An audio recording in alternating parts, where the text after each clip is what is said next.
우리에게 주시는 하나님의 말씀은 시편 83편과 84편 말씀입니다. 시편 83편과 84편의 말씀 구약 863쪽에 있습니다. 우리 함께 드라마 바이블로 읽은 후에 은혜 나누도록 하겠습니다. 제83편 아삽의 시 곧 노래.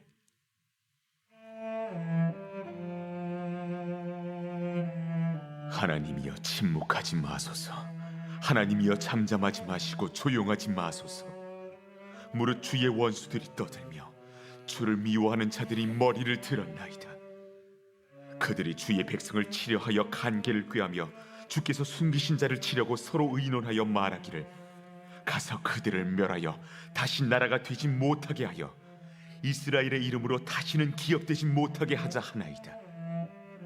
그들이 한마음으로 의논하고 주를 대적하여 서로 동맹하니 곧 에돔의 장막과 이스마엘인과 모압과 하갈인이며 그발과 암몬과 아말렉이며 블레셋과 두로 사람이요 아수르도 그들과 연합하여 롯 자손의 도움이 되었나이다. 주는 미디안인에게 행하신 것 같이 기손 시내에서 시스라와 야빈에게 행하신 것 같이 그들에게도 행하소서.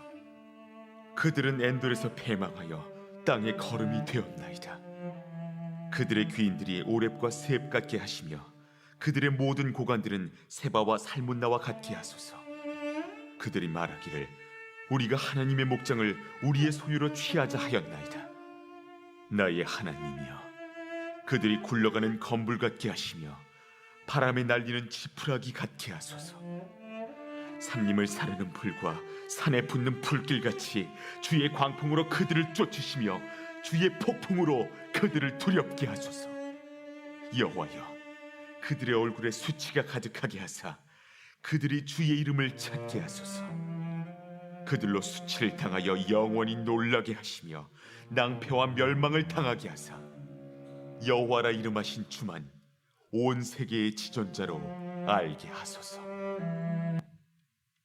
제84편 고라 자손의 시 인두자를 따라 깃딧에 맞춘 노래. 만군의 여호와여, 주의 장막이 어찌 그리 사랑스러운지요. 내 영혼이 여호와의 궁정을 사모하여 쇠약하며 내 마음과 육체가 살아계시는 하나님께 부르짖나이다. 나의 왕, 나의 하나님, 만군의 여호와여, 주의 제단에서 참새도 제 집을 얻고 제비도 새끼 둘 보금자리를 얻었나이다. 주의 집에 사는 자들은 복이 있나니 그들이 항상 주를 찬송하리이다. 주께 힘을 얻고 그 마음에 시온의 대로가 있는 자는 복이 있나이다. 그들이 눈물 골짜기로 지나갈 때 그곳에 많은 샘이 있을 것이며 이른 비가 복을 채워주나이다. 그들은 힘을 얻고 더 얻어 나아가 시온에서 하나님 앞에 각기 나타나리이다. 만군의 하나님 여호와여, 내 기도를 들으소서. 야곱의 하나님이여, 귀를 기울이소서. 우리 방패이신 하나님이여, 주께서 기름 부으신 자의 얼굴을 살펴보옵소서. 주의 궁정에서의 한날이 다른 곳에서의 첫날보다 나은즉 악인의 장막에 사는 것보다 내 하나님의 성전 문지기로 있는 것이 좋사오니 여호와 하나님은 해요 방패이시라. 여호와께서 은혜와 영화를 주시며 정직하게 행하는 자에게 좋은 것을 아끼지 아니하실 것임이니이다. 만군의 여호와여, 주께 의지하는 자는 복이 있나이다. 아멘. 시편 83편은 한 나라가 엄청난 혼란과 위험에 빠진 시기 하나님께 탄원하고 호소하는 내용입니다. 그런데 이 시의 내용만 가지고 이스라엘 역사 중 어느 때인지 정확히 알기는 어렵습니다. 당시를 추측할 수 있는 상황이 구체적으로 나와 있지 않기 때문입니다. 물론 6절에서 8절까지 이스라엘에 맞서 연합한 부족과 나라들이 그 이름들이 나오고 있습니다. 그러나 이는 이스라엘을 무너뜨리려 했던 악한 세력을 하나로 묶어내려는 의도일 뿐입니다. 그러니 이 시의 고백은 하나님을 의지하는 개인과 가정 그리고 공동체 누구나 드릴 수 있는 간구라 할 수 있습니다. 물론 그렇다고 해서 나와 생각이 다르고 의견이 다른 상대를 향해 원수라 칭하며 하나님의 심판을 요청할 수는 없습니다. 2절을 함께 읽어보도록 하겠습니다. 2절입니다. 무릇 주의 원수들이 떠들며 주를 미워하는 자들이 머리를 들었나이다. 시편 기자도 상대방에 대해 정확히 말하고 있습니다. 내 원수가 아니라 주의 원수입니다. 나를 미워하는 자가 아니라 주를 미워하는 자입니다. 물론 그 악한 세력들이 결국 나와 우리 공동체까지 공격하지만 이는 분명히 단순한 가치관과 감정의 부딪힘이 아닙니다. 그러면서 역사 가운데 이스라엘을 대적하며 무너뜨리려 했던 그 여러 나라들을 한데 언급합니다. 사실 이들 중에 한 나라라도 이스라엘을 공격한다면 큰 위험에 빠질 수밖에 없습니다. 왜냐하면 이스라엘은 세상에서 가장 약하기 때문에 선택받은 공동체이기 때문입니다. 하물며 그들이 연합하여 공격한다면 완전히 멸망하고 말 것입니다. 그러나 시인은 가장 중요한 사실을 기억해냅니다. 이 연약하고 부족한 이 힘없고 능력 없는 공동체를 택하신 분이 바로 하나님이라는 사실을 말이죠. 길 잃은 이스라엘을 자신의 양으로 거두어 주시고 보호하고자 작정하신 분이 바로 하나님이십니다. 그런 만큼 이제 하나님께서 침묵을 깨셔야 합니다. 만약 우리가 원수들 앞에서 무릎을 꿇는다면, 악한 세력에게 굴복한다면 이는 하나님께서 패하신 것이 되시기 때문입니다. 그리하여 시인은 하나님을 향해 당당히 심판을 요구합니다. 13절부터 15절까지 그들을 향한 저주가 선포되고 하나님의 두려움을 느낄 수 있도록 해달라고 시인은 간구하고 있습니다. 13절을 같이 읽어보도록 하겠습니다. 13절입니다. 나의 하나님이여, 그들이 굴러가는 건불 같게 하시며 바람에 날리는 지푸라기 같게 하소서. 그러나 이 저주는 나를 위한 복수가 아닙니다. 이 심판은 나를 위한 어떤 화풀이가 아닙니다. 오직 세상의 창조자이자 주관자, 사랑과 정의의 하나님의 이름을 위해서입니다. 16절을 같이 읽어보도록 하겠습니다. 16절입니다. 여호와여, 그들의 얼굴에 수치가 가득하게 하사 그들이 주의 이름을 찾게 하소서. 18절입니다. 여호와라 이름하신 온 세계의 지존자로 알게 하소서. 아멘. 그렇습니다. 그들의 패배와 멸망으로 인해 하나님의 승리는 세상에 선포될 것입니다. 하나님의 이름을 조롱하며 하나님의 백성을 괴롭히던 자들은 사라질 것이고 오직 하나님의 영광만이 드러나게 될 것입니다. 저는 오늘의 이 현실 가운데 이 기도와 간구가 필요하다고 생각됩니다. 나라와 민족들 위에 권력을 잡은 자들이 자신들을 왕으로 착각합니다. 자신들의 판단과 결정만이 절대적으로 옳으며 겸손이라고는 찾아볼 수가 없습니다. 그리고 보호해야 할 사람들을 이용합니다. 선동하고 그릇된 가치관을 심어주고 있습니다. 교회만 다닌다고, 기독교 국가라는 타이틀을 가졌다고 해서 그 선함과 정의를 보장하지는 않습니다. 이 기도와 간구는 하나님이 내 편 되심이 우선이 아니라 내가 하나님 편이 되었을 때 진짜라는 사실을 우리에게 알려주고 있습니다.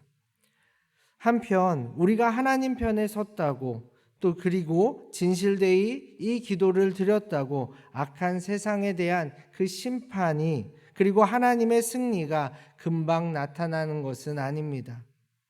하나님의 때를 기다려야 하고 그때까지 견뎌내야 합니다. 하나님과 가까이 할수록 오히려 현실에서의 그 믿음의 삶은 더욱더 팍팍해질지 모릅니다. 그러나 할 수 있습니다. 견딜 수 있고 그리고 어려움 가운데에서도 웃을 수 있습니다. 하나님께서는 택한 양들, 택한 백성들을 절대로 그냥 두시지 않기 때문입니다. 현실은 비록 어려울 수 있지만 그것을 뛰어넘는 영적인 기쁨과 평안을 허락하십니다. 견딜 수 있는 지혜와 능력도 허락하십니다.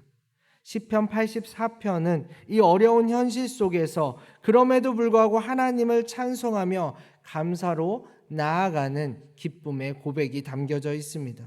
과연 그 비결은 무엇일까요? 84편 1절을 같이 읽어보도록 하겠습니다. 만군의 여호와여, 주의 장막이 어찌 그리 사랑스러운지요. 6절과 7절을 같이 읽어보도록 하겠습니다. 그들이 눈물 골짜기로 지나갈 때 그곳에 많은 샘이 있을 것이며 이른 비가 복을 채워주나이다. 그들은 힘을 얻고 그 얻어 나아가 시온에서 하나님 앞에 각기 나타나리다. 아멘. 그렇습니다. 믿는 자의 기쁨과 열망은 하나님이 계신 그 성전을 향할 때 나타납니다. 비록 이 땅의 현실은 눈물 골짜기지만 오히려 악한 세력들이 모든 것을 얻는 듯 하지만 그럼에도 불구하고 하나님을 만나고 예배하러 나아가는 그 과정 가운데 하나님은 많은 샘을 이미 만들어 두셨으며 풍성한 열매를 위한 이른 비로 자기 백성을 맞아 주십니다. 이것이 참된 복입니다. 이것이 믿음 생활에 숨겨진 비밀입니다. 그리하여 우리는 지치지 않습니다. 포기하지도 않습니다. 누군가와 비교하지도 않고 악인의 기세 등등을 부러워하지도 않으며 어떠한 희생을 기꺼이 치르더라도 세상의 끝을 향해 하나님의 완전한 승리를 향해 나아갑니다. 84편 10절을 같이 읽어보도록 하겠습니다. 주의 공정에서의 한 날이 다른 곳에서의 첫날보다 나은즉 악인의 장막에 사는 것보다 내 하나님의 성전 문지기로 있는 것이 좋사오니. 사랑하는 용인영락교회 성도 여러분, 힘드시죠? 불안하시죠? 아프고 때로는 하나님의 침묵에 흔들릴 때도 있으시죠? 맞습니다. 신앙생활은 그런 것입니다. 많은 신앙의 선조들이 그렇게 힘들게 때로는 실수와 실패 가운데에서도 한 걸음 한 걸음 걸어 나갔습니다. 그리고 누구보다 그 길을 담대히 걸으며 하나님의 완전한 뜻을 드러내신 분이 계신데 그분이 바로 예수 그리스도십니다. 그분께서는 십자가 위에서조차 하나님과 하나가 될 수 있음을 우리에게 보여주셨습니다. 그렇게 우리를 위한 어떠한 희생도 기쁨으로 치르셨습니다.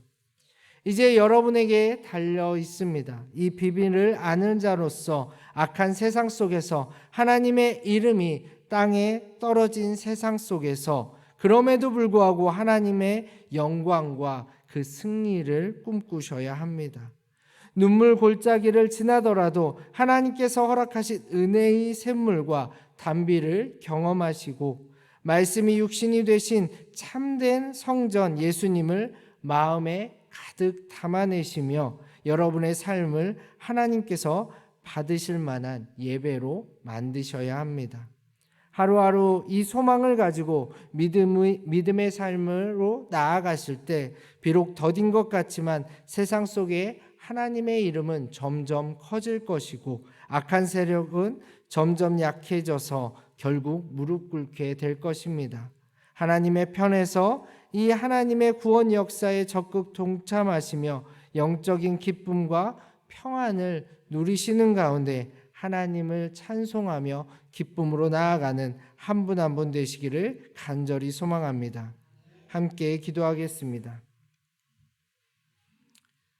하나님 아버지 감사합니다. 하나님을 모르는 세상 속에서 연약하고 부족한 우리를 택하여 주시고 하나님의 승리에 동참하게 하심을 감사합니다. 그러나 주님, 이 땅은 여전히 주님의 사랑보다는 서로 미워하고 싸우며 갈등하고 전쟁하며 우리도 그 안에서 지치고 넘어질 때가 아주 많습니다.